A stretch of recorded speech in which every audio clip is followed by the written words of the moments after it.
እስመክ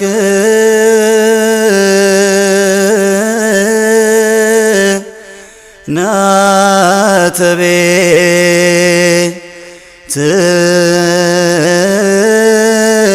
ትከ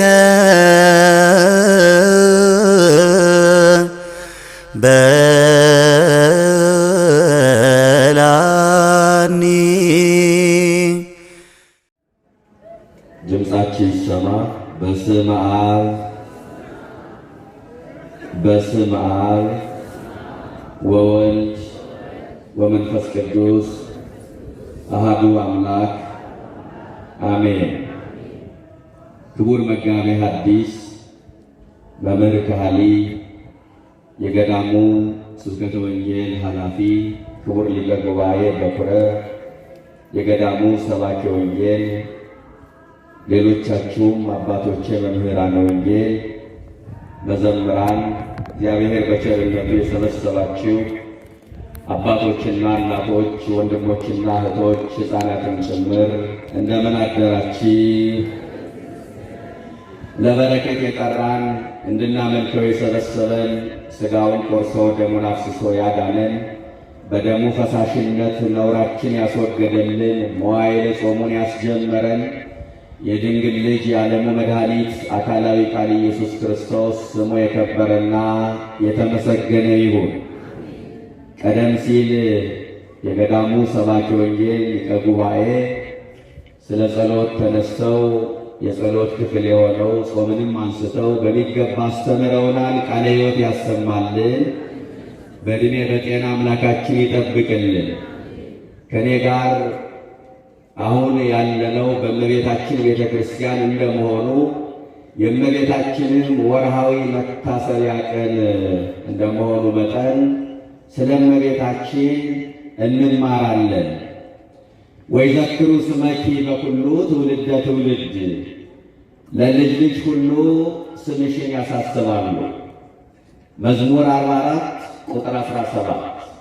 በዚህ ኃይለ ቃል አምላካችን ያስተምረናል። እኛም ልጆቹ በማስተዋል ሆነን እናደምጠዋለን። ደካማ መሆናችን እናውቃለን፣ ባዶነታችን እንረዳለን። ነገር ግን በደላችን ሳይመለከት ከሩቅም ከቅርብም አሰባስቦ አባታዊ በሆነው ፍቅሩ ጠርቶ በዕድሜያችን ላይ ይህችን ሰዓት ተጨማሪ አድርጎ በዚህ ቅዱስ ስፍራ ሰብስቦናልና ልባችን በፍቅር አስማርከን እግዚአብሔር አባታችን ሚለንን እናደምጠዋለን። ለስህተታችን ጥበብን፣ ለድካማችን ኃይልን ከላይ ከአርያም ይላክልን። አሜን በሉ ምእመናን። እመብርሃን የምስጢር ጓዳ ነች፣ ለሁላችንን ምስጢሩን ትግለጥልን። በነገር ሁሉ የቅዱሳን አምላክ ስሙ የከበረና የተመሰገነ ይሁን። ለልጅ ልጅ ሁሉ በሉ እስኪ ስምሽን ያሳስባሉ። ተናጋሪው ቅዱስ ዳዊት ነው። ለልጅ ልጅ ሁሉ ስምሽን ያሳስባሉ እያለን ያወድሳት የክብር ቅኔውን የሚቀኝላት ክብር ይግባትና እናታችን ንጽሕተ ንጹሐን ድንግል ማርያም ናት። በአካለ ሥጋ ሳያገኛት በዓይነ ሥጋ ሳይመለከታት በትንቢት ተመልክቶ በመንፈስ ቅዱስ ተጣይቶ ከሩቅ እየናፈቀችው ክብሯን የሚያሳስብ ትውልድ እንደሚነሳ አውቆ ትንቢት ተናገረላት ነቢዩ። ይህ ከመንፈስ ቅዱስ ሊሆን ይችላል እንጂ ምን ሊሆን ይችላል ብላችሁ ታስባላችሁ? በዳዊትና በእመቤታችን መካከል ያለው የዘመን ርቀት ሰፊ ነው ምዕመናን። ነገር ግን ክብሯን የሚያሳስብ ትውልድ እንደሚነሳ አውቆ አስቀድሞ ትንቢት ተናገረላት። መዝሙር 44 የድንግል ማርያም ክብር ጎልቶ የታየበት የመዝሙር ክፍል ነው። በዚህ የመዝሙር ክፍል ያልተመዘገበ ነገር የለም ምዕመናን። ዳዊት ንግሥትነቷን፣ ዳኝነቷን ነግሮናል። አማላጅነቷንም አሳውቆናል። ቤተ መቅደስ ማድረጓንም ዘግቦልናል። ውበቷን፣ ስልጣኗን፣ ክብሯን የሚያሳስብ ትውልድም እንዳለ አመላክቶናል። አንዳንዶቹ የድንግል ማርያም ክብር በታምረ ማርያም ብቻ የተመዘገበ ይመስላቸዋል። ግን አይምሰላችሁ ምዕመናን፣ አሉባልታ ነው። ለአሉባልታ ደግሞ ጆሮአችሁን አትስጡ። ጠላት የፈለገውን ነገር ሊያወራ ይችላል ስለ እመቤታችን። የድንግል ማርያም ክብር ሌላውን የመጽሐፍ ቅዱስ ክፍል ተውትና በመኃልየ መኃልይ ዘሰሎሞን ብቻ ከልደቷ እስከ ዕርገቷ ተመዝግቧል። አንዳንዶቹ ድንግል ማርያም በመጽሐፍ ቅዱስ ስላደረገችው ነገር አልተጻፈም ብለው ይናገራሉ። እንኳን ያደረገችው ያሰበችው ተጽፎላታል ብለን መልስ እንሰጣቸዋለን። የሉቃስ ወንጌል ምዕራፍ 1 ቁጥር 28 ላይ ቅዱስ ገብርኤል እመቤታችን ምን አላት? ጸጋን የተሞላሽ ሆይ ደስ ይበልሽ ሲላት ድንግል በንግግሩ ተገርማ ምን አይነት ሰላምታ ነው ብላ አሰበች ይላል። ያሰበችውን ቅዱስ ሉቃስ አውጥቶ ጻፈላት። ያሰበችውን እኮ ነው፣ ግን አልተናገረችውም። ታዲያ መንፈስ ቅዱስ ካደረበት ሰው በቀር ይህንን ማን ሊናገር ይችላል? መንፈስ ቅዱስ ያደረበት ሉቃስ በልቦ ያለውን ሐሳብ አውጥቶ ወንጌል ላይ ጻፈላት። ታዲያ ሐሳቧ ከተጻፈ ተግባሯ ቢጻፍ ምን ይገርማል? ምእመናን ሐሳቧ ከተጻፈ ታምሯ ቢነገር ክብሯ ቢነገር ከመጽሐፍ ቅዱስ ወጣቸዋል የሚያስብለን ምኑ ነው? በወንጌል ስላደረገችው ነገር ብዙ አልተጻፈም ይሉናል። እንኳን ያደረገችው ያሰበችው ተጽፎላታል ነው መልሳችን። በወንጌል ስላደረገችው አልተጻፈም ይሉናል። እንዴ ወንጌል የተጻፈው ለማን ሆነና? ወንጌል እኮ ራሱ ክርስቶስ ነው። ድንግል ማርያም እኮ የወንጌል የክርስቶስ እናት ናት። ምእመናን ትመስል ፊደለ ወትወልድ ወንጌለ፣ ፊደል ትመስያለሽ ወንጌልን ትወልጃለሽ ይላታል። ወንጌል ክርስቶስን ወልዳ የሰጠችን እኮ ድንግል ማርያም ናት። በነገራችን ላይ ስለ እሷ ተጻፈ አልተጻፈ፣ በመጽሐፍ ቅዱስ ተመዘገበ አልተመዘገበ ምን ያከራክራል? ዋናው ወንጌል ክርስቶስን ያነበብንባት መጽሐፋችን ማን ሆነችና? ድንግል ማርያም እኮ ናት። መጽሐፈ ብስራት ይብሉኪ እልሃለሁ ምድረ ፄዋዌ ይላል አባ ዘጊዮርጊስ ዘጋስጫ። በምርኮ ያሉ በሲኦል ያሉ ነፍሳት የምስራች መጽሐፍ አንቺ ነሽ ይሉሻል ይላል። ነፍሳት መዳናቸውን የሰሙባት እውነተኛዋ የምስራች መጽሐፍ እናታችን ድንግል ማርያም ናት። ክብርና ምስጋና ለስሟ ይሁን። ድንግል ማርያም የምስራች መጽሐፍ ናት። ስለዚህ ምንላችሁ ፈልጌ ነው፣ በወንጌል ስላደረገችው አልተጻፈም፣ በመጽሐፍ ቅዱስ ስላደረገችው አልተጻፈም ለሚሉ ሰዎች እንኳን ያደረገችው ያሰበችው ተጽፎላታል ነው መልሳችን። መዝሙር 44 ከቁጥር 9 እስከ 17 ያለውን ቃል ተራ በተራ አጠር አድርገን እናየዋለን። በወርቅ ልብስ ተጎናጽፋና ተሸፋፍና ንግሥቲቱ በቀኝ ትቆማለች ይላል ሲጀምር ዳዊት። ንግሥቲቱ አላት ድንግል ማርያምን የንጉሥ እናት ነችና። ኢየሱስ ክርስቶስን ንጉሠ ሰማይ ወምድር ብለን እናመልከዋለን። ድንግል ማርያምን ደግሞ ንግሥተ ሰማይ ወምድር የሰማይና የምድር ንግሥት ናት ብለን እናከብራታለን። ዓለምን የሚመራውን ሕዝብ የሚገርም እኮ ነው የድንግል ማርያም ንግሥትነት። የድንግል ማርያም ንግሥትነት ክርስቲያኖች በሰማዩ መንግሥት ከድንግል ማርያም በስተቀር የመንግሥትነት ማዕረግ የተሰጠው ፍጡር የለም። አባ ዘጊዮርጊስ ዘጋስጫ ንግሥት ነይ ብሉኪ ደቂቀ አዳም ሁሉ ይላታል። የአዳም ልጆች በሙሉ ንግሥታችን አንቺ ነሽ ይሉሻል ይላታል። ስለዚህ ድንግል ማርያም ንግሥቲቱ ይላታል ዳዊት፣ የንጉሥ እናት ነችና። ዓለምን በፍቅር የሚመራውን ንጉሥ ሰጥታናለችና። ሱራፌል ኪሩቤል ዙፋኑን የሚሸከሙለትን ንጉሥ ወልዳልናለችና። እነዛ የሚመሩት ሕዝብ፣ የሚያስተዳድሩት ሀገር፣ የሚያሰልፉት ሰራዊት ያላቸው የባቢሎን ነገሥታት የሚመሩትን ሕዝብ ወደ ጎን ትተው ሰራዊቶቻቸውን በትነው የተወለደው ንጉሥ ወዴት ነው ብለው የዘመሩለት ወርቁን፣ ዕጣኑን፣ ከርቤውን ያበረከቱለትን ንጉሥ ሰጥታናለችና ድንግል ማርያምን ንግሥቲቱ አላት። መናፍቃን ማርያም አታማልድም ብለው ይከራከሩናል። ዳዊት ደግሞ ድንግል ማርያምን ንግሥት አድርጎ ሾመልን። ስሟ ለዘላለም የተመሰገነ ይሁን። ድንግል ማርያምን ንግሥት አድርጎ ሾማት። መናፍቃን ድንግል ማርያምን የሚያስቀምጧት ዙፋን ላይ ማን ነው? አፈር ላይ ነው። ዳዊት ግን እመቤታችን ዙፋን ላይ ያስቀመጣት። ንግሥቲቱ ብሎ ዳኝነቷን ነገረን እያልኳችሁ ነው። በዚህ በንግሥትነቷ ውስጥ አራት ነገሮችን እንመልከት ምእመናን። መሰረታዊ ሐሳብ ነው ማነሳላችሁ። አንደኛ ንግሥቲቱ ብሎ ንግሥትነቷን ዳኝነቷን ነገረን እያቸዋለሁ። ሁለተኛው ደግሞ በዚህ በንግሥትነቷ ውስጥ ትሕትናዋን ታያላችሁ። ዳዊት ንግሥቲቱ እያለ እሷ ደግሞ አገልጋይ መሆኗን ትናገራለች። እንዲህ የድንግል ማርያም ትሕትና ምዕመናን አይገርማችሁም? እስኪ ትሕትናዋን ልብ በሉላት። ቅዱስ ያሬድ ቢገርመው ጠባብ ወትሕት በቤተ መቅደስ ዘልቀት ቀጸባቶ በትምህርት ለዘወረደ መልዕልት ይላታል። በትሕትና በቤተ መቅደስ ያደገች ያቺ ታናሽ ብላቴና በምልክት ከሰማይ የወረደውን በምልክት ጠቀሰች ይላል። ምልክት እኮ የተባለ ትሕትናዋ ነው። በሱ ቸርነት በሷ ትሕትና ሰው ለመሆን በቃ። ትሕትናዋ ሰው ለመሆን አስቻለው፣ ንጽሕናዋ ደግሞ ማደሪያ ለመሆን አበቃ። ዳዊት ንግሥቲቱ እያላት እሷ ግን አገልጋይ መሆኗን ትናገራለች። ቅዱስ ገብርኤል አምላክን እንደምትወልድ ሲነግራት እሷ ግን ምን ትል ነበረ? ይሁንልኝ ከማለት በስተቀር የድፍረት ቃል አልተናገረችም። እንኳን አምላክን እንደምትወልድ የተነገራት ሴት ይቅርና ንጉሥ እንደምትወልድ የተነገራት ሴት እኮ በትንቢት መኮፈሷ አይቀርም። ምዕመናን እንኳን የእግዚአብሔር መልአክ የተናገራት ሴት ጠንቋይ ያሟረተላት ሴት እንኳን መያዣ መጨበጫ ነው የምታጣው ክርስቲያኖች። ነገር ግን እመቤታችን ግን ይሁንልኝ ከማለት በስተቀር የድፍረት ቋንቋ አልተናገረችም። በሆዷ የተሸከመችው ንጉሥ ግን ትሕትናዋን አይቶ የሰማይና የምድር ንግሥት አደረጋት። ስሟ ለዘላለም የተመሰገነ ይሁን። የሰማይና የምድር ንግሥት አደረጋት። ለእግዚአብሔር በሥጋ እናቱ ናት፣ በመለኮቱ ደግሞ አገልጋዩ ናት። እንዘ አመቱ እሞረሰያ አገልጋዩ ስትሆን እናቱ አደረጋት ይላል። ለእኛም በቤታችን ናት፣ ንግሥታችን ናት። እግዝእተ መላእክት ወሰብ ይላታል።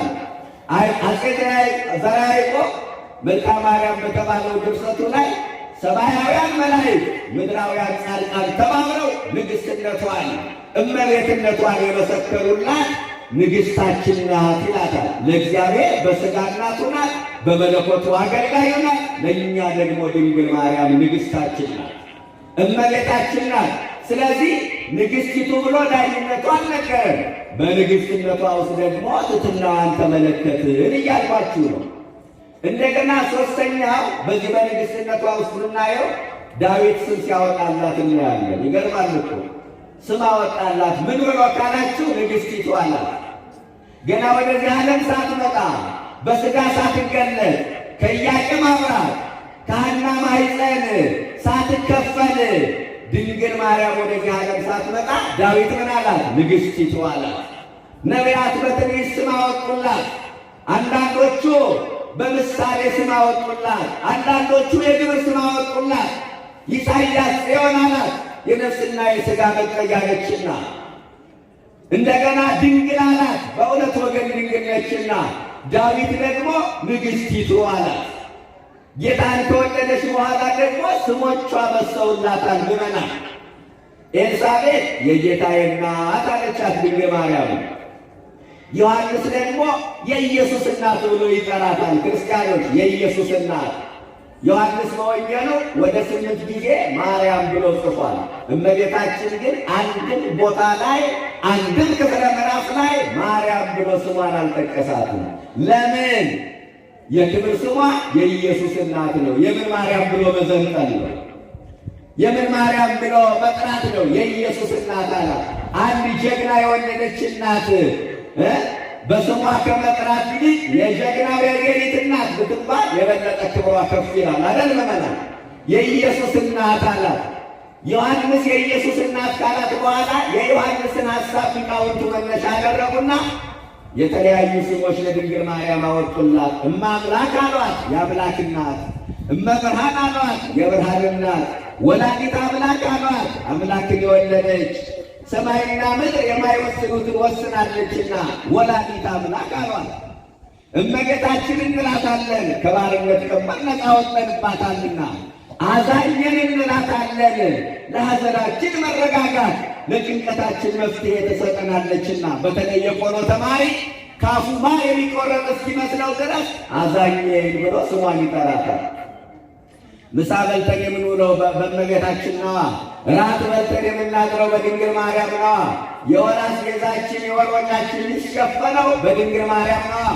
ዛሬ ላለንበት ቁም ነገር ያበቃችን ድንግል ማርያም ናት።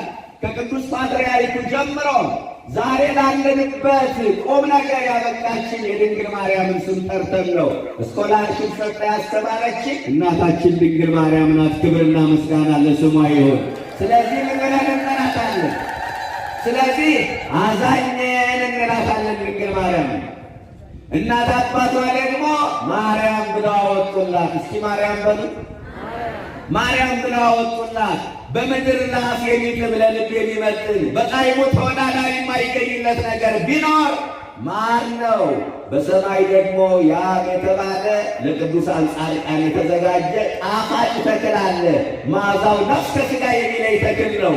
በምድር ያለው ማር በሰማይ ያለው ያም ተገናኝቶ ምን የሚለውን ይሰጠናል? ማርያም የሚለውን ስም ይሰጠናል። በምድር ያለው ማር በሰማይ ያለው ያ ጣፋጭ እንደሆነ አንቺም በሰማይና በምድር ጣፋጭ ነሽ፣ ፍቅርሽ አይጠገብም ሲሉ እናት አባቷ ማርያም ብለው ስሟን አወጡላት እላቸዋል። ስለዚህ ክርስቲያኖች ንግሥቲቱ ብሎ ዳኝነቷን ነገረን አልኳቸው። በንግሥትነቷ ውስጥ ደግሞ ዳዊት ንግሥት ነሽ እያላት እሷ ደግሞ አገልጋይ ነኝ ትለናለች። ስትናዋን አየን። ሦስተኛ ስም ሲያወጣላት ተመለከትን። አራተኛ በዚህ ውስጥ የምናገኘው ነገር ምን መሰላችሁ? ከሞት በኋላ ያላትን ክብርና ስልጣን። በወርቅ ልብስ ተጎናጽፋ ንግሥቲቱ በቀኝ ትቆማለች። በቀኝ መቆም እኮ ከሞት በኋላ ያለ ክብርና ስልጣን ነው። ትንሣኤዋንና እርገቷን ዳዊት እየነገረን ነው። እናንተ ማርያም አልተነሳችም የሚሉ መናፍቃን አሉ። እግዚአብሔር ይቅር ይበላቸው። ማርያም አልተነሳችም። በእኛ ቤተ ክርስቲያን ትናንትና በዝማሬ አገልግሎት ያገለግል የነበረ አንድ ወንድማችን አሁን ተወግዞ የተለየ በተከታታይ በሚለቀው ስራዎቹ ላይ ማርያም አልተነሳችም፣ ሞትን ድል አድርጎ የተነሳው ኢየሱስ ክርስቶስ ነው፣ እሷን ለማንኛውም ፍጥረት ትንሣኤ በጉባኤ ትጠብቃለች ብሎ በድፍረት ይናገር ነበረ። ትንሣኤን የወለደች እናት ተነሳች ቢባል ይገርማል ይበላል።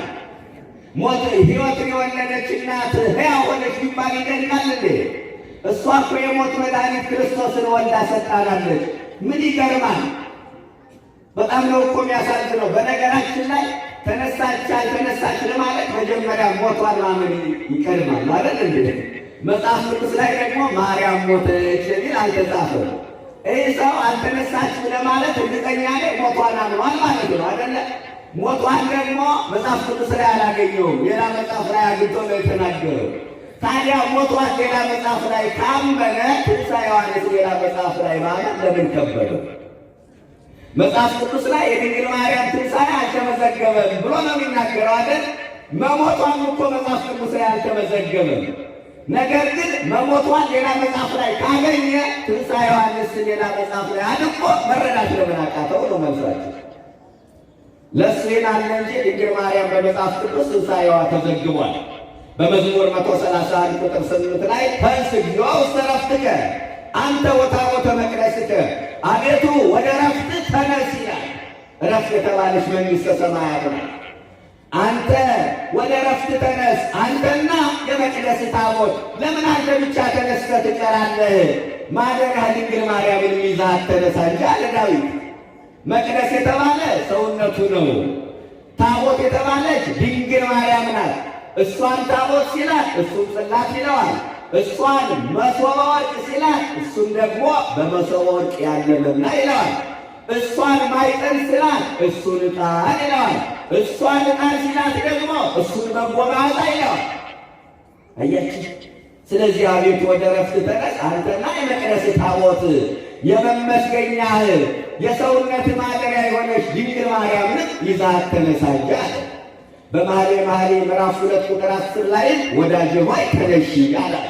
ወዳጄ አላት ድንግል ማርያም።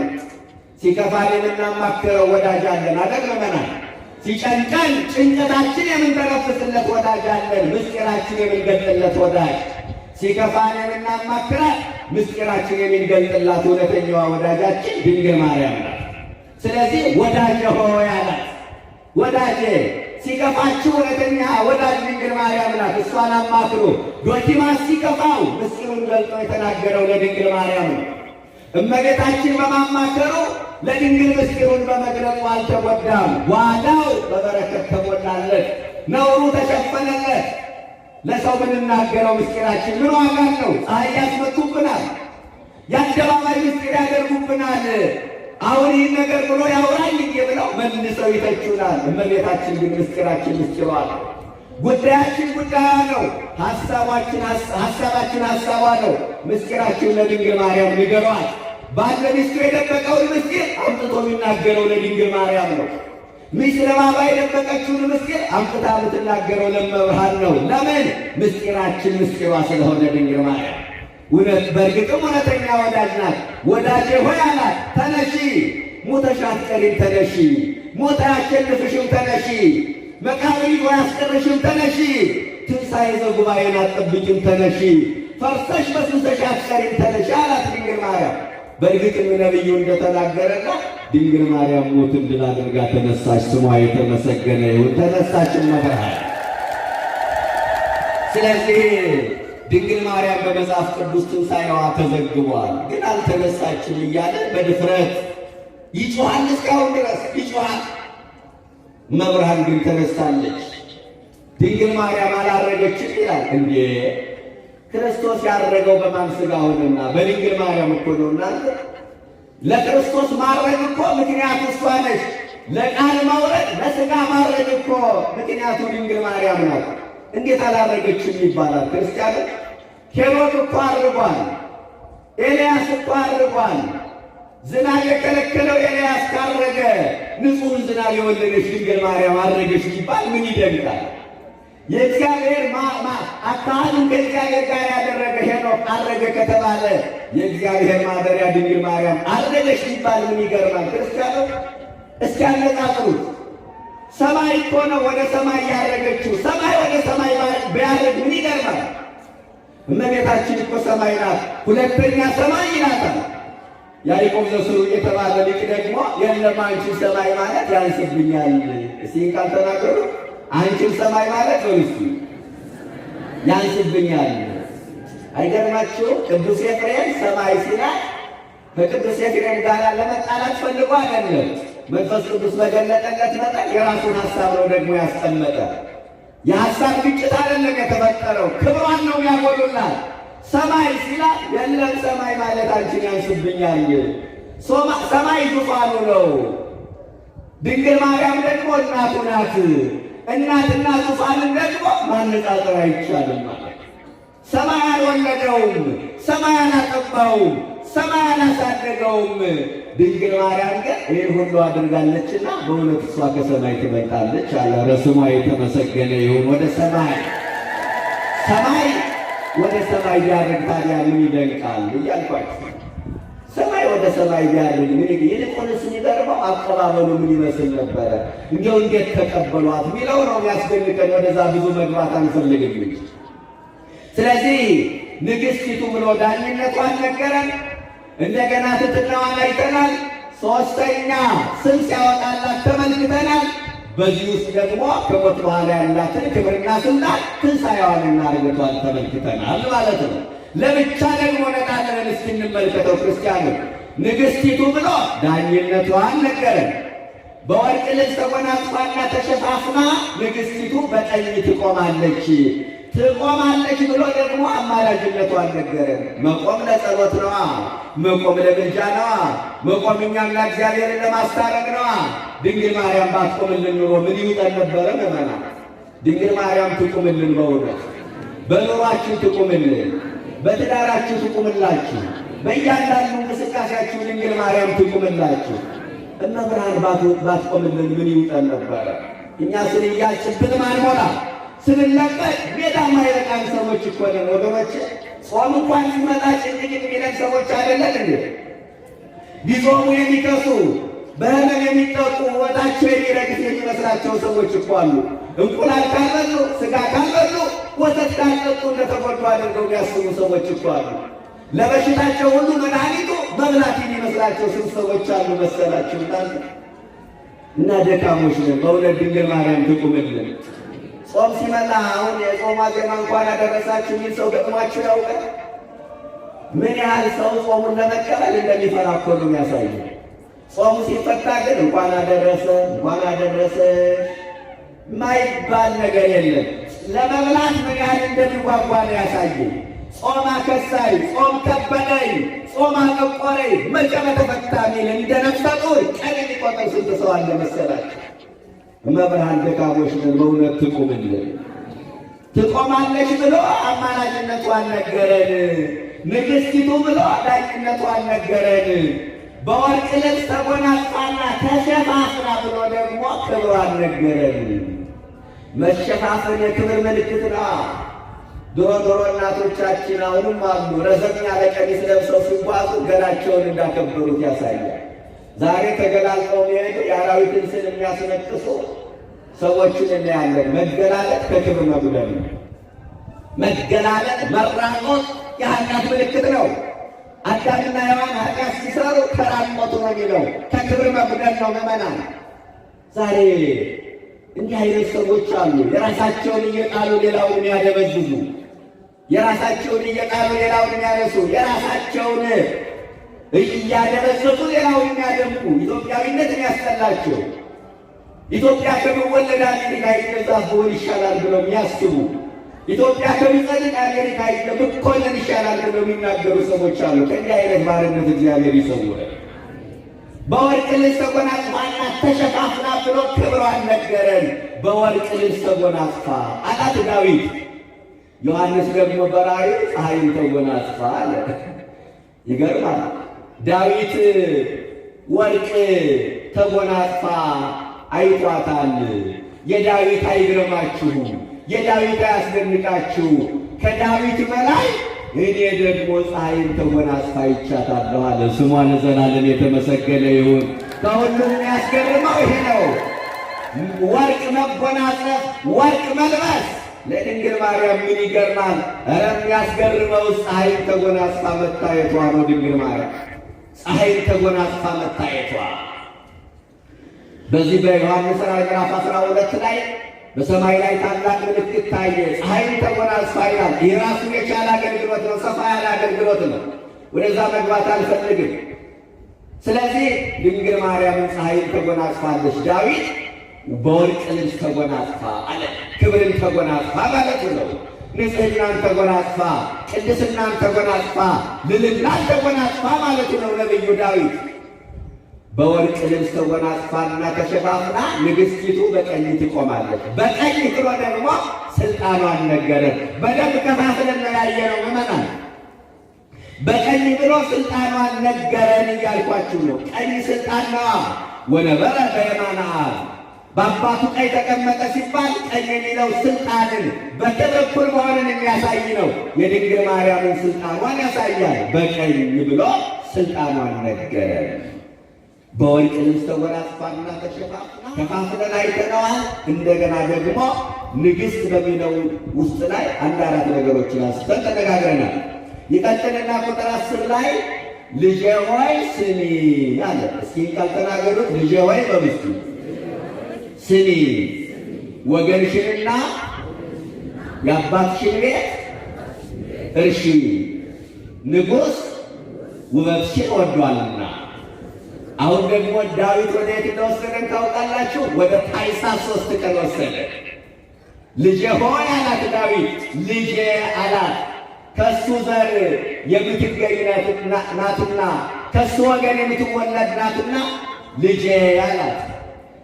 ለመዳኑ ምክንያቱ ድንግል ማርያም ነችና ልጄ ሆይ አላት። ዳዊት ልጄ ሲላት፣ ሰሎሞን ደግሞ አባቴማ ልጄ ካላት እኔ ደግሞ እህቴ እላታለሁ አለ። እህቴ ሙሽራዬ ይላታል። የተቆለፈ ገነት፣ የተዘጋ ምንጭ፣ የታተመ ፈሳሽ ናት ይላል። መኃልየ ምዕራፍ 4 ቁጥር 12 ላይ የተመዘገበ ቃል ነው። አባቴ ልጄ ካላት ለእኔ ደግሞ እህቴ ናት አለ። ሰሎሞን እህቴ ያላት ከሱ የአብርሃም ክፋይ ሆና አይደለም። ድንግል ማርያም አንደኛ ከዘሩ እንደምትገኝ አውቆ ነው። ሁለተኛ እህቴ ሲላት ሰሎሞን ከሱ ዘር እንደምትገኝ አውቆ ነው። መላእክትም ድንግል ማርያምን እህታችን ነሽ ይሏታል። ልዩነት አለው። መላእክት እህታችን ነሽ ሲሏት ድንግል ማርያምን በንጽሕናና በቅድስና ስለምትመስላቸው ነው። ሰሎሞን ግን እህቴ ያላት ከሱ ዘር ስለምትገኝ ነው። እና ዳዊት ልጄ ሆይ ስሚ፣ ወገንሽንና የአባትሽን ቤት እርሺ ያላት። አሁን ወደ ታኅሳስ 3 ቀን ዳዊት ወሰደን። እናት አባቷን ረስታ እግዚአብሔርን እናት አባት አድርጋ ብፅዓት ሁና ለእግዚአብሔር እንደምትሰጥ ስለት ሁና ቤተ መቅደስ እንደምትገባ ዳዊት አስቀድሞ ትንቢት ተናገረላት። እናንተ እመቤታችን በ3 ዓመቷ ነው እናት አባቷን ረስታ ቤተ መቅደስ የገባች። የ3 ዓመት መናኝ ናት ድንግል ማርያም። እመመናንያን ትባላለች። የመናንያን እናት ምናኔን ለመናንያን ያስተማረች ድንግል ማርያም ናት። እንዴት አስተማረች ካላችሁ ቤተ መቅደስ ከገባች በኋላ አንድም ቀን በወላጆቿ ድንግል ማርያም ተጠይቃ አታውቅም። አንድም ቀን ሐናና ኢያቄም ጎብኝተዋት አያውቁም። መጽሐፍ አይነግረንም። ሳሙኤል ቤተ መቅደስ ከገባ በኋላ በወላጆች ይጎበኝ ነበረ። ድንግል ማርያም ግን አንድም ቀን በወላጆቿ ተጠይቃ አታውቅም። ለምን? ሰው ገዳም ከገባ በኋላ ሰው ዓለምን ከናቀ በኋላ አባቴ፣ እናቴ፣ እህቴ፣ ወንድሜ፣ አጎቴ፣ አክስቴ እያለ ወደ ዘመዶቹ መመለስ እንደማይገባው ለማስረዳት። ለዚህ ነው እመመናንያን የተባለችው። ለመናንያን እናት ነች ድንግል ማርያም። መንገድ የምታሳይ ፈርቀዳጅ ነች ድንግል ማርያም። ስለዚህ በ3 ዓመቷ ነው እናት አባቷን ረስታ እግዚአብሔር እናት አባት አድርጋ ኖረች። እድገቷ ቤተ መቅደስ ነው። ምግቧ ሰማያዊ ነው። ማህበራዊ ኑሮን ያሳለፈችው ከመላእክቱ ጋር ነው ድንግል ማርያም። ስለዚህ ልጄ ሆይ ስሚ፣ ወገንሽንና የአባትሽን ቤት እርሺ፣ ንጉሥ ውበትሽን ወዷልና አለ። ንጉሥ ውበትሽን ወዷልና። ለጊዜው ድንግል ማርያምን ዳዊት ንጉሥ ውበትሽን ወዷልና ሲል ሥጋዊ ውበቷን ለመግለጽ ፈልጎ ነው። የድንግል ማርያም ውበቷ ይህ ነው የሚባል አይደለም። ምዕመናን፣ የድንግል ማርያም ውበት ይህ የሚባል አይደለም። ይህ ቀራት የማይባል ልዩ ፍጥረት ናት ድንግል ማርያም። በዓለም ላይ በቁንጅና የሚወዳደሩ ብዙ እህቶች አሉ።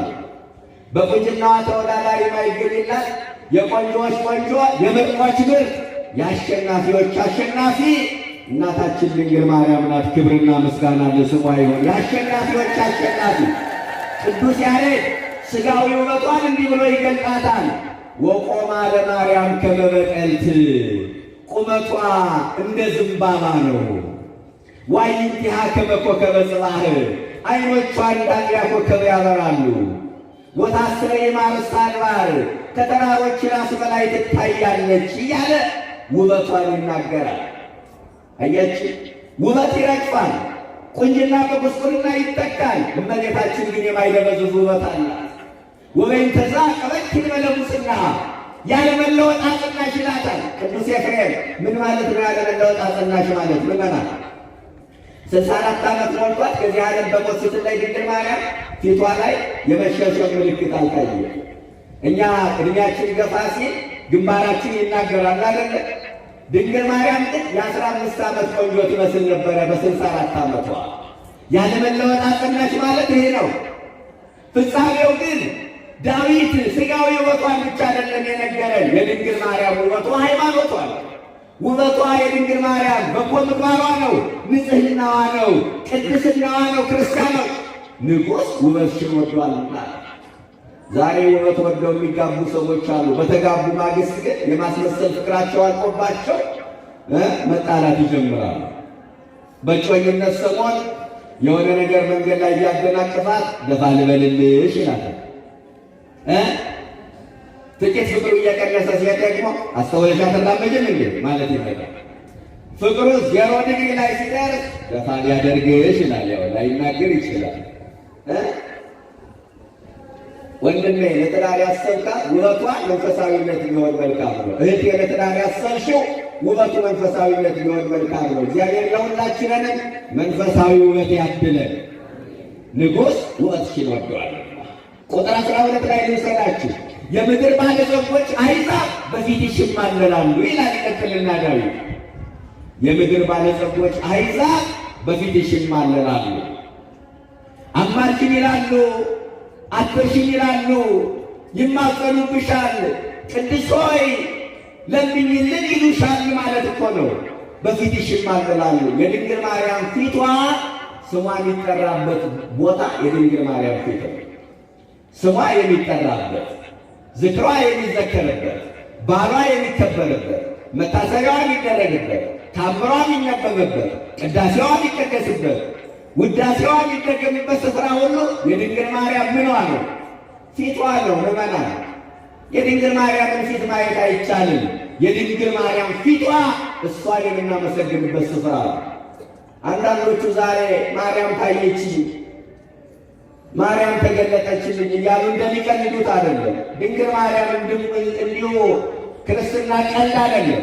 እንዲሁ ማየት አይቻልም፣ እንዲሁ ማግኘት አይቻልም። እና አባ ይስሐቅ 7 ዓመት ደጅ ጠንተው ነው ድንግል ማርያም ያዩዋል። ዛሬ ዲያብሎስ የሐሰት ሕልምና ራእይ በማሳየት ብዙዎችን እየተጫወተባቸው ነው። ክርስቲያኖች የሐሰት ሕልምና ራእይ በማየት ትዳራቸውን የፈቱ፣ ሕይወታቸው የተመሰቃቀለባቸው፣ ሰላማቸው የደፈረሰባቸው የሚያሳዝኑ ተስፋ ቢስ የሆኑ ብዙ ሰዎች አሉ። የሐሰት ሕልምና ራእይ በማሳየት ዛሬ ትውልዱን ዲያብሎስ እየተጫወተበት ነው። ማርያም ታየችኝ ይላል ከሥጋ ፍላጎቱ ጋር ሳይላቀቅ። ማርያም ተገለጠችኝ። በጣም ያሳዝናል። አንድ ጓደኛዬ የነገረኝን ነው የምነግራቸው። አንድ ቦታ ላይ እያስተማረ ወጣቶች ተሰብስበው ከማርያም ተልከን የመጣን አሉት። ደንግጦ ምንድን ነው መልእክቱ ሲል፣ አይ ድንግል ማርያም ልካ ነው። ምንድን ነው መልእክቱ? ስልጣኔን በሙሉ ለአርሴማ አስረክቤያለሁ። አያሳዝናችሁ? ስልጣኔን ለማን አስረክቤያለሁ? ለአርሴማ አስረክቤያለሁ። ክብርን በሙሉ አርሴማ ትውሰድ፣ በኔ ቦታ አርሴማ ትንገስ ብላ ከማርያም ተልከን ይመጣል። ትውልዱን ሰይጣን ምን ያህል እንደሚጫወትበት። ሰይጣን እኛን ይፈትናል ወይ በምንወደው ወይ በምንጠላው ነገር ነው። አርሴማን እንደምንወዳት ስለሚያውቅ እንዴት አድርጎ እንደሚፈትን ተመልከቱ። አያችሁ፣ በጣም ያሳዝናል። ሲጀመር እንኳን አንዲት አርሴማ ይቅርና ፍጥረት በሙሉ ቢጨመር አንዲት ድንግል ማርያምን መሆን አይችልም። አንዲት አርሴማ የድንግል ማርያምን የአንዲቷን የፀጉሯን ዘለላ እንኳን መሆን አይችልም። ይህ መታመን መቻል አለበት። በጣም ያሳዝናል። ማርያም አርሴማ፣ አርሴማ ማርያም የሚሉ ሰዎች ደግሟቸው አያውቁም። ምንድን ነው ብላችሁ ጠጋ ብላችሁ ሲጠይቋቸው ያው አርሴማ ማለት ማርያምና ማርያም ማለት አርሴማ ነው። ምን አገናኝ ነው? አንቀላጭ እንለኝ ስልጣኔ ምድር ነው ያለ አዳም እንኳን የእባቡ ሊያስተው ሲያይ በሀከ አዳም ንጉሠ ሰማይ ወምድር፣ የሰማይና የምድር ንጉሥ አዳም ለአንተ ሰላምታ ይገባል ሲለው በአጭሩ በሀከ ማነው ፍልጣሬም ላይ እኔ የምድር ንጉሥ እንጂ የሰማይ ንጉሥ አይደለም። አርሴማንና ድንግል ማርያምን ማገናኘት ምን አስፈለገ? እሷ ንጽሕት ናት፣ አርሴማ ቅድስት ናት፣ ሰማዕት ናት። ከድንግል ማርያም ጋር ማወዳደር ለምን አስፈለገ? ትውልዱ ሰይጣን እየተጫወተበት ድንግል ማርያምን ማየት አይቻልም። አባ ይስሐቅ 7 ዓመት አረ የሚመከ እባክህ እናትህን አሳየኝ ብሎ ፈጣሪውን ይማጸን ነበረ። ከ7 ዓመት በኋላ ግን ድንግል ማርያም ተገለጠችለትና አባ ይስሐቅ ምንድን ነው የምትፈልገው አላት። እኔ አንቺን አይቶ መሞት ነው የምፈልገው። ምን ላድርግልህ ስትለው ከእንግዲህ በኋላ ምን እፈልጋለሁ? ፍላጎቴ፣ ናፍቆቴ፣ ዓላማዬ አንቺን ማየት ነበረ። አንቺን ባየሁበት ዓይኔ ዓለምን ማየት ስለማልፈልግ በሞት አሰናብችኝ አላት። ወዲያውኑ ከዚህ ዓለም በሞት አረፈ። ልብ በል፣ ቀልድ አይደለም ክርስትና። 7 ዓመት ደጅ ጠንቶ ነው ድንግል ማርያም ያያል። ዛሬ የሥጋ ርኩሰት ከሥጋ ርኩሰት ሳይለይ ትውልዱ ሰይጣን አስክሮት ማርያም ታየች እያለ ይቀበጣጠራል በየመንገዱ። ንጉሥ ውበትሽን ወደዋልና የምድር ባለጸጎች አሕዛብ በፊትሽ ይማለላሉ ካላት በኋላ ቁጥር 16 ላይ ዳዊት ምን አለ? ይገርማል እኮ ዳዊት፣ እናንተ ጥበበኛ ሰው እኮ ነው ዳዊት። በምድር ላይ ገዢዎች አድርገሽ ትሾሚያቸዋለሽ። ይህን ቃል ተናገሩ። በምድር ላይ በምስቲ በቅደም ተከተል እያስተማርኳችሁ እንደሆነ ገብቷችኋል። ግን መሰረታዊ ሀሳብ ነው እየተናገሩ ያለሁት። በምድር ላይ ገዢዎች አድርገሽ በምስቲ ትሾሚያቸዋለሽ። ዳዊት ቁጥር 9 ላይ ምኖሯት ነበረ ድንግል ማርያም ንግሥት ትኖሯት ነበር አይደለ? ቁጥር 16 ላይ ደግሞ በምድር ላይ ገዢዎች አድርገሽ ትሾሚያቸዋለሽ አላት። የዳኛዋን ስልጣን ነገረን። የአንዲት ንግሥት ስልጣን የሚታወቀው በመሾምና በመሻር ነው። ስለዚህ ቁጥር 16 ላይ ደግሞ ስልጣኗን ነገረን ማለት ነው። ቁጥር 17 ላይ ዳዊት ሐሳቡን ሲዘጋ ሲያጠቃልል ለልጅ ልጅ ሁሉ ስምሽን ያሳስባሉ ማለት ነው። ርዕሳችን ይሄ ነበር። ነቢያት ለሐዋርያት ስሟን አሳሰቡ፣ ሐዋርያቱ ለሊቃውንት አሳሰቡ፣ ሊቃውንቱ ደግሞ ለእኛ አሳሰቡ፣ እኛ ደግሞ ለቀጣዩ ትውልድ ስናሳስብ እንኖራለን። እግዚአብሔር እስከፈቀደልን ቀን ድረስ እናሳስባለን። አባቶቻችን ስሟን እያሳሰቡ አሳደጉን። ማርያም ማርያም እያሉ አሳደጉን። ወለተ ማርያም ገብረ ማርያም እያሉ አሳደጉን። በስሟ እየጠሩ አሳደጉን። በስሟ እየተማጸኑ አሳደጉን አባቶቻችን። ስምሽን ለልጅሽ ሁሉ ያሳስባሉ። ሊቃውንት በማኅሌት ስሟን ያሳስባሉ። መሰረተ ሕይወት ማርያም ወጥንተ መድኃኒት ዘንቀዲሞ፣ የሕይወት መሰረት አንቺ ነሽ እያሉ ስሟን ያሳስባሉ። ካህናት በሰዓታቱ ምኒ ድንግል እያሉ ያሳስባሉ። ምዕመናን በምጽዋት ስሟን ያሳስባሉ። ሕፃናቱ ማርያም ማርያም እያሉ ያድጋሉ።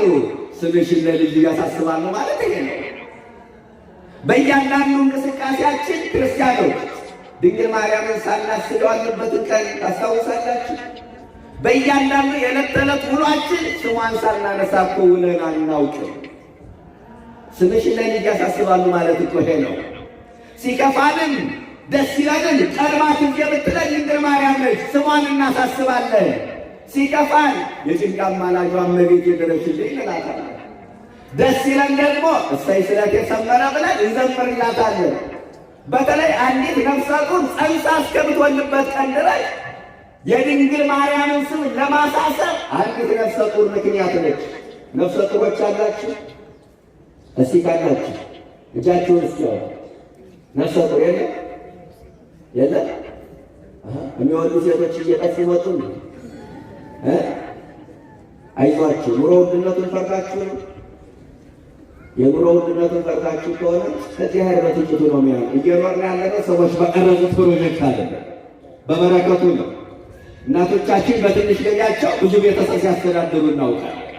በስሌት ሳይሆን በእምነት ቤተሰቦቻቸውን የሚያስተዳድሩ ሰዎች አሉ። እና ላስጨንቃችሁ ፈልጌ አይደለም። ካለሽ ግን እጅሽን ዘርጊ። ኤልሳቤጥን እስከ ዘሯ የባረከችን መብራት ትባርክሻለች። እግዚአብሔር ይባርክልን። እስካጨብጭቡላት። አንድ እህት አግኝተናል። አንድ እህት አግኝተናል። ደስ ይላል። መብርሃን ትባርክልሽ። በማይጸንሻለሁ አሜን ወደ እንጂ በደል ምን ነው ምቀኝነት ነው እንዴ? እና ምን ልላችሁ ፈልጌ ነው፣ አንድ ነፍሰ ጡር መንገድ ላይ ብታገኙ እንዳገኛችኋት ማርያም በሰላም ምን ትበልሽ? ትገላግልሽ። ገላጋይ መሆኗን እንመሰክራለን፣ ስሟን እናሳስባለን ማለት እኮ ነው። ከዛ ሕፃኑ በማኅፀኑ ሆኖ የድንግል ማርያምን አማላጅነት እየሰማ ይቆያል። የምትወልድበት ቀን ደርሶ ምጡ ሲበረታ ዘመድ ወዳጅ ተሰብስቦ ደግሞ ማርያም ማርያም የጭንቅ አማላጇ እመቤቴ ምን ትበልሽ? ትቅረብሽ። ለሐዘናችን መረጋጋት ለጭንቀታችን መፍትሄ የምትሰጥ እናት መሆኗን እንመሰክራለን።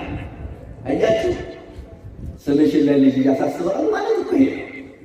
ከዛ ልጁ ተወልዶ ሐዘን በደስታ ተለውጦ ሰዎች ደስታቸውን ለመካፈል ከቤት ሲገቡ እንኳን ማርያም ማረችሽ የምህረት እናት መሆኗን እንመሰክራለን። ለልጅ ስምሽን ያሳስባል። ይሄ ነው ስሟ ሳይታሰብ የዋለበት ቀን የለም። ከዛ ሰዎች ደስታውን ተካፍለው ከቤት ሲወጡ ማርያም በሽልም ምን ትበልሽ? ታውጣሽ። ሽልማቴ ማረጌ ክብሬ ሞገሴ ጌጤ ውበቴ አንቺ ነሽ እያለ ያድጓል። ስሟ ለዘላለም የተመሰገነ ይሁን። አያችሁ አያችሁ፣ ያድጋል ያድጋል።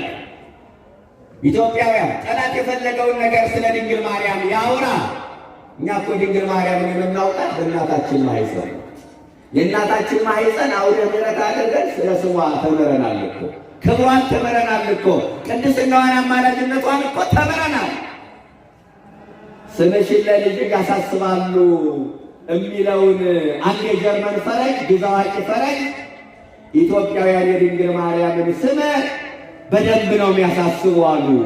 ዳዊት የተናገረው ለነሱ ይመስላል እና ስሟን እስኪ እንዴት እንደሚያሳስቡ ኢትዮጵያ ልሂድና ጥናት ልስራ ብሎ መጣሉ። ኢትዮጵያውያን እንዴት ነው ድንግል ማርያምን ስሟን የሚያስታውሱ የሚያሳስቡ? ለእመቤታችን ያላቸው ፍቅር ምን ይመስላል? ይህንንማ በጥናት ማረጋገጥ መቻል አለብኝ ብሎ ወደ ኢትዮጵያ ገባ እና ጥናቱን የሰራው ቤተክርስቲያን አካባቢ ነው። መጀመሪያ ወደ ቤተክርስቲያን ሲገባ ገና በሩ ላይ ሰላም ለኪ ዘንሰግድ ብለኪ ማርያም ምንን አስተበቋኪ እያሉ ምዕመናን ሲጸልይ ይሰማል። እጹብ እጹብ እያለ እያደረቀ ከንፈሩን እየመጠጠ ወደ ቤተክርስቲያኑ ገባ። ወደ ቤተክርስቲያኑ ሲገባ ወንዶቹ በወንድ ነገድ ጋቢያቸውን ለብሰው፣ ሴቶቹ በሴት ነገድ ነጠላቸውን ለብሰው ሰኔ ወደ ቦታውን ውዳሴ ማርያምን መልካ ማርያምን ዘርግተው ይማጸናሉ፣ ድንግል ማርያምን ይለምናሉ። ይገርማል እያለ እየተደነቀ ወደ ማህሌት ሲገባ ማህሌቱ በውዳሴ ማርያም ተጀምሮ በውዳሴ ማርያም ሲጠናቀቅ ወደ ሰዓታቱ ሲገባ ደግሞ ካህናቱ አደግድገው በአጭር ጣጥቀው ትምህርተ መስቀል ለብሰው ነይ ድንግል ምስለ አብርሃም፣ ከአብርሃም ጋር ነይ፣ ከይስሐቅ ጋር ነይ፣ ከያዕቆብ ጋር ነይ፣ ከልጅሽ ጋር ነይ እያሉ ሲማጸኗት በሰዓታት ይሰማል። ቆይቼ ማስቀደስ አለብኝ ብሎ ቆይቶ ያስቀድሳል እና ቆይቶ አስቀደሰ። ካህኑ ዘለግ ባለ ድምፅ ጎሳ ልቤ ቃለ ሰናየ፣ ያው የእመቤታችን ቀን ቅዳሴ ማርያም አይደል የሚቀደሰው? ልቤ መልካሙን ነገር አወጣ፣ እኔስ የማርያምን ውዳሴ እናገራለሁ፣ በማብዛት አይደለም በማሳነስ ነው እንጂ እያለ ሲያዜመው ንባቡን ሲያዥጎደጉደው ይሰማል። ገርሞት ቅዳሴው እንደተጠናቀቀ ወደ አውደ ምሕረቱ ሲወጣ ደግሞ ካህኑ ልብሰ ተክህኖ ለብሶ ታምረ ማርያም ይዞ ሊያነብ ይወጣል። ከዛ ታምረ ማርያምን አንቦ ሲጨርስ እዚያው መሐረነ ክርስቶስ ብሎ መደምደሚያው ደግሞ በይንተ ማርያም መሐረነ ክርስቶስ ብሎ ሲያጠቃልል ተደነቀ። ወደ ክርስትና ቤቱ ሲሄድ ካህናቱ መጽሐፈ ክርስትናውን ደግመው ልጆቹን አጥምቀው ማተብ ሲያስሩ ገብረ ማርያም ወለተ ማርያም እያሉ እየሰየሙ ያያል። ስም ሲያወጡ ይመለከታል። ከዛ ቤተክርስቲያን አካባቢ ያለውን ነገር አጠናቆ ከበር ሲወጣ የሌሊቶቹ ደግሞ ግራና ቀኝ ተሰልፈው ስለ ድንግል ማርያም ስላዛኝቷ ሲለው ምዕመናን ከኪሳቸው ልቃቂ ሳንቲም እያወጡ ቦርሳቸውን እየፈቱ እናቶች መቀነታቸውን እየፈቱ ወንዶቹም ኪሳቸውን እየወረወሩ ይሰጣሉ። ይደነቃል። ከዛ ወደ ሰፈር ሄደ።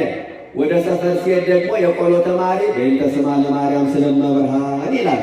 ስለኖርኩበት ከነቅላጼው ነው የምነግራችሁ። በእንተ ስማ ለማርያም ስለመብርሃን ይላል። ተሚል እናቶቻችን ዳቦውን ቆሎውን እያዙ አኩሼዳውን ሲሞሉለት ያያል። ፈረንጁ ስራውን እየሰራ ነው፣ እያጠና ነው።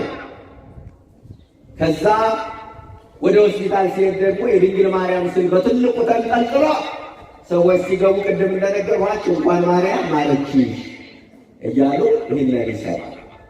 ከዛ ወደ ሰፈር ሲሄድ ደግሞ ከፍ ያለ ቦታ፣ ተራራማ ቦታ፣ ዳገት ቦታ ላይ ሽማግሌዎች ተሰብስበው ሁለት የተጣሉ ሰዎችን ሲያስታርቁ አንተም በማርያም ተወባክ፣ አንቺን እንደው በማርያም ተው፣ ምን ይሄ ዓለም እኮ ያልፋል፣ ምን አለ ብትታረቁ እያሉ በማርያም ስም ሲያስታርቁ ይሰማል። መቼም የድንግል ማርያም ስሟ የገባበት ሁሉ እኮ ማጣፈጫ ቅመም ነው አለ ነመና። ስሟ የገባበት ማጣፈጫ ቅመም ነው። ስሟ የማንጫ ደወል ነው። የድንግል ማርያም ስም ሲጠራ ጨካኝ ሩሩ ይሆናል፣ ፈሪው ደፋር ይሆናል። ይህንን በንጉሠ ነገሥቱ በእምዬ ምኒልክ አይተናል። ይችን ሀገር ጠላት ለመውረር ሲመጣ ምንድነው የተናገሩት አዋጅ? ሰሞኑን ያከበርነው በዓል አዋጅ አዋጅ። ጠላት ሀገር ለመውረር ሃይማኖት ለማስቀየር ኢትዮጵያን በቅኝ ለመግዛት መጥቷልና ወጣት አዛውንቱ ሴት ወንዱ ሳትሉ አብራችሁ ይዝመቱ። ወስልተ የቀረ ግን እግዚአብሔር ድልን ሰጥቶኝ በሰላም ብመለስ ማርያምን ምን አልልህም አልምርህም። አያችሁ ማርያምን አልምርህም። ምክንያቱም ህዝቡ ቢፈራ አይገርምም። እነዛ የመጡ በፈረስ ነው፣ በሰረገላ ነው። ህዝቡ የሄደው በእግር ነው። እሙንቱ ሰባ ፍራስ ወሰረገላ ታለ ነቢዩ ዳዊት ለእኛ የዘመረ ነው የሚመስለው። እነሱ በፈረስ መጡ፣ በሰረገላ መጡ። እኛ ደግሞ በእግር ሄድን። እነሱ በአውሮፕላን መጡ፣ እኛ በፈረስ ሄድን። እነሱ የዘመነ መሳሪያ ታጥቀው መጡ፣ እኛ ከዚህ ግባ ማይባል መሳሪያ የድንግል ማርያም ስም ጠርተን ተጓዝን። ስለዚህ ህዝቡ ቢፈራም አይገርምም። ማርያምን አልምርህም ሲሉ ፍርሃት የወረረው የኢትዮጵያ ህዝብ ስሟ የማንቂያ ደወል ነውና፣ ስሟ ማጣፈጫ ቅመም ነውና ማርያም የሚለውን ስም ሲሰማ አድዋ ድረስ ማርያም ማርያም እያለ ዘመተ። ጠላትን አሸንፎ ሲመለስ ማርያም ማርያም እያለ የዘመተ ህዝብ አፉ ማርማር እያለው ተመለሰላቸዋለሁ ወገኖች፣ አፉ ማርማር እያለው ተመለሰ። አያችሁ፣ የድንግል ማርያም ስም ሲጠራ ፈሪው ደፋር ይሆናል ነው፣ ጨካኙ ሩር ይሆናል። እናንተም በማርያም ተው፣ አንተም በማርያም ታረቅ ሲባሉ ይታረቃሉ። ፈረንጁ አሁንም እያጠና ነው። ከዛ ሕፃን ልጅ ደግሞ ለብቻው ሲቦርቅ ሲጫወት ያያል። ምን ሆኖ ነው ለብቻው የሚጫወተው? አጫዋች ካጠገቡ የለ። ምክንያቱ ምንድነው ሲል ማርያም እያጫወተች ይሉታል። ማርያም እያጫወተች እዚህ ፊቱ ላይ ግንባሩ ላይ ጠቆር ያለ ነጠብጣብ መሰል ነገር ደግሞ ሲወጣ ይህ ምንድን ነው? ማርያም ሳመች ነዋ፣ ማርያም ስማው ነዋ ይላሉ። አንዷ ዛሬ በህልም አየሁ ትላለች። ሴቶች በተሰበሰቡበት ስፍራ ላይ ህልም አየሁ ስትል ምን አይነት ህልም አየሽ ትላታለች አንዷ። አንዲት ቀይ ሴትዮ በህልም ያየሁ፣ እሷማ ማርያም ናት። አንዷ ታነባለች፣ ሌላዋ ትተረጉማለች። እሷማ ማርያም ናት። ከዛ ልጁ ፈረንጁ ጥናቱን ጨረሰ። ከዛ ወደ የት ሄደ? ወደ ሀገሩ ሄደ። አንድ መጽሐፍ ጻፈ። መጽሐፉን ጨርሶ መጨረሻው ገጽ ላይ ኢትዮጵያውያን ስጋቸው ተቆርሶ ደማቸው ቢፈስ በነጭ የደም ሥራቸው ምትክ ማርያም ማርያም የሚል ተጽፎ ይገኛል አለ። ስሟ ለዘላለም የተመሰገነ ይሁን። እያችሁ ስምሽን ለልጅሽ ሁሉ ያሳስባሉ ማለት ይሄ ነው። ምዕመናን ግልጽ ነው። ስምሽን ለልጅሽ ያሳስባሉ። ስሟን ሳናስብ ምን የዋልንበት ቀንና ሌሊት አለ። ዛሬ ስሟን ሊያስረሱ የሚፈልጉ የጥፋት ኃይሎች አሉ። ምዕመናን ስሟን ሊያስረሱ ማርያም ማርያም አትበሉ ይሉናል። ማርያም ማርያም ስትሉ ልባችሁ ይወልቃል አሉ። እኛ ደግሞ ማርያም ማርያም ባልነ ቁጥር አፋችን ሁሉ ማርማር ይለዋል ብለን መልስ እንሰጣለን። ምዕመናን አፋችን ሁሉ ማርማር ይለዋል። እውነት ነው። የድንግል ማርያም ስም ሲጠራ አፉን ማርማር የማይለው ማን አለ? የኢየሱስ ክብር እንዳይገለጽ ማርያም ሸፍነዋለች አውደ ምሕረቱን የሚሉ ሰዎች አሉ። በእኛው ሳይቀር ያሳዝናል። በእውነት ድንግል ማርያም ተሰበከች ማለት ክርስቶስ ተሸፈነ ማለት ነው። እሱ ተደበቀ ማለት ነው። የክርስቶስ ክብር እንዳይገለጥ ማርያም መጋረጃ ሆነዋለች ብለው በድፍረት የሚናገሩ ሰዎች አሉ። በእውነት ድንግል ማርያም መጋረጃ ነች። ክርስቶስን ያየንባት መስታወት ማን ሆነችና? ስሟ ለዘላለም የተመሰገነ ይሁን። ክርስቶስን ያየንባት መስታወት ማን ሆነችና? ድንግል ማርያም ነች። ወይዘክሩ ስመኪ በኩሉ ትውልደ ትውልድ፣ ለልጅ ሁሉ ስምሽን ያሳስባሉ። በእውነት ስሟን አሳስበን ለመጠቀም ያብቃል። በምልጃዋ አምነን በቃል ኪዳኗ ተደግፈን ለመዳን ያብቃል። እመቤታችን ጣዕሟን ባንደበታችን ፍቅሯን በልባችን ትሳልብን። በረከቷን በጓዳዋ ትሙላላችሁ። ንስሐ ገብተን ሥጋውን በልተን ክቡር ደሙን ጠጥተን የአባቶቻችን ከተማ የቅዱሳንን ርስት እንድንወርስ ቅዱስና መልካም ፈቃዱ ይሁንልን። ወስብሐት ለእግዚአብሔር።